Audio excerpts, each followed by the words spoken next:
Viewers, welcome to madam cooks a lot. இன்றைக்கி நான் குஜராத்தி குசினில் ரொம்பவே ஃபேமஸான மேத்தி தேப்லா எப்படி செய்கிறதுன்னுட்டு காட்ட போகிறேங்க. இது ரொம்ப டேஸ்ட்டாக ஈஸியாக இருக்குங்க இந்த ரெசிபி. வாங்க இந்த ரெசிபி செய்கிறதுக்கு தேவையான பொருட்கள் எல்லாம் பார்த்துக்கலாம்.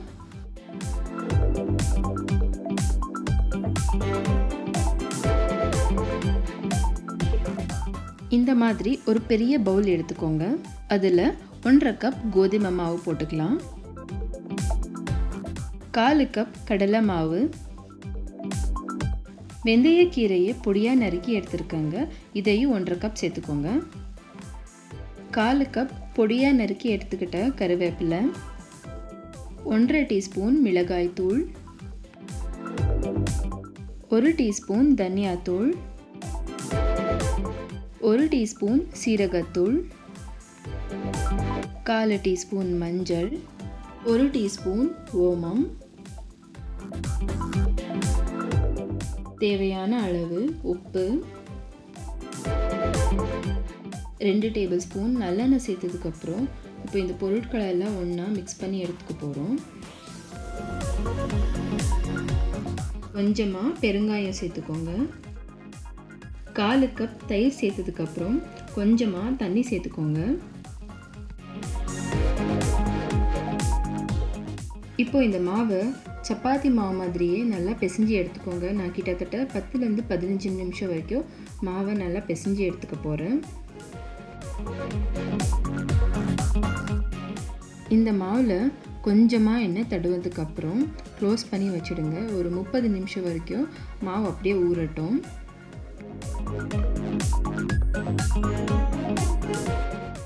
30 நிமிஷத்துக்கு அப்புறம் மாவை இன்னொரு முறை பிசைஞ்சு எடுத்துக்கோங்க. இந்த மாதிரி செய்யும்போது நம்மளுக்கு மாவு நல்லா சாஃப்டாக வரும். எப்பவுமே நீங்கள் இந்த தேப்லா இல்லைனா சப்பாத்தி எந்த ரொட்டி சேர்ந்துருந்தாலும் மாவு பிசைஞ்சு எடுத்ததுக்கப்புறம் 30 நிமிஷம் வரைக்கும் ஊற வச்சா தேப்லா இல்லைனா சப்பாத்தி நம்ம எது செஞ்சாலும் ரொம்ப நல்லா வரும்.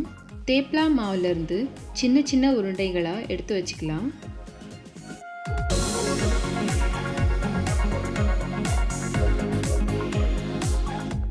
பாருங்கள், இப்போ எல்லா உருண்டைகளும் தட்டி எடுத்து வச்சுருக்குறோம். ஒரு உருண்டையாக எடுத்து 2 பக்கமும் நல்லா மாவு தடவிக்கோங்க. நாம் சப்பாத்தி செய்கிற மாதிரியே இந்த மாவை தேய்ச்சி எடுத்துக்க போகிறோம்.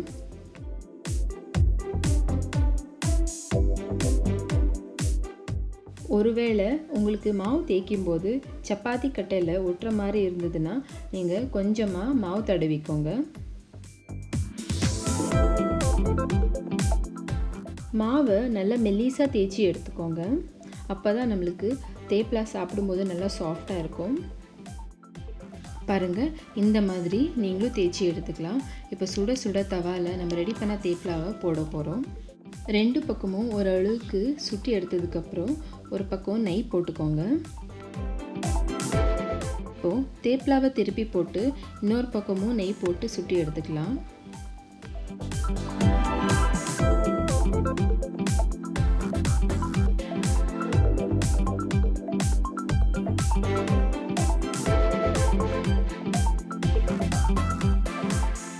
தேப்லாவை 2 பக்கமும் திருப்பி போட்டு ஈவனாக சுட்டி எடுத்துக்க போகிறோம். இதே மாதிரி மற்ற தேப்லாவையும் நீங்கள் சுட்டி எடுத்துக்கோங்க. தேப்லாவை நல்லா 2 பக்கம் சுட்டி எடுத்ததுக்கப்புறம் உடனே நீங்கள் ஒரு ஹாட் கேஸில் போட்டு க்ளோஸ் பண்ணிவிடுங்க. இந்த மாதிரி செய்யும்போது தேப்லா நம்மளுக்கு சாப்பிடும்போது சாஃப்டாக இருக்கும். அப்புறம் ட்ராவல் பண்ணும்போது கூட அவ்வளோதான், உங்களுக்கு 2-3 நாள் ஆனால் கூட தேப்லா நல்லா சாஃப்ட்னஸாக இருக்கும். இப்போ நம்மளுக்கு ஒரு அருமையான தேப்லா ரெடியாக இருக்குது. இந்த தேப்லாவை நீங்கள் தயிர் இல்லைன்னா ஊறுகாவோட தொட்டு சாப்பிடலாம்.